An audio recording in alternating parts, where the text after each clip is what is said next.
ইন্না নাহনু নাযালনা যিকরা ওয়া ইন্না লাহু লাহাফিযুন।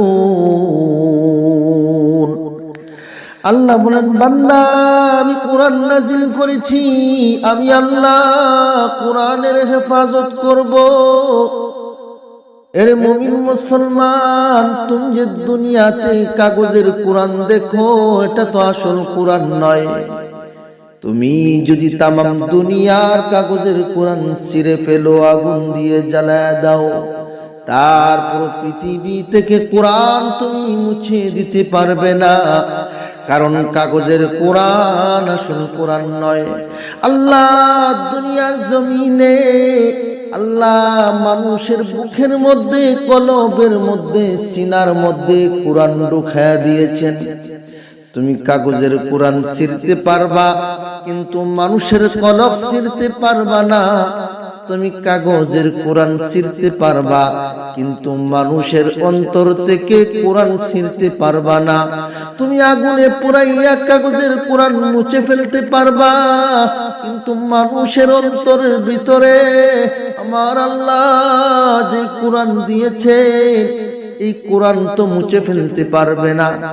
দুনিয়ার জমিনে যত কবিতা আছে, যত ছন্দ আছে, যত গজল আছে, যতই মুখস্থ করুক না কেন, যতই হিফজ করুক না কেন, কিন্তু কোরআন আল্লাহ মানুষের ভিতরে এমন করে মুখস্থ করে দিয়েছেন, কোরআন মানুষ এত সুন্দর করে আয়ত্ত করতে পারে, দুনিয়ার কোনো গজল কোনো কোরআনের মতো আবৃত্তি করতে পারে না। দুনিয়ার কোনো কবিতা কোরআনের মতো আবৃত্তি করতে পারে না। দুনিয়ার কোন গল্প উপন্যাস মানুষ এতদিন মনে রাখতে পারে না, যতদিন পর্যন্ত মানুষ কোরআন মনে রাখতে পারে।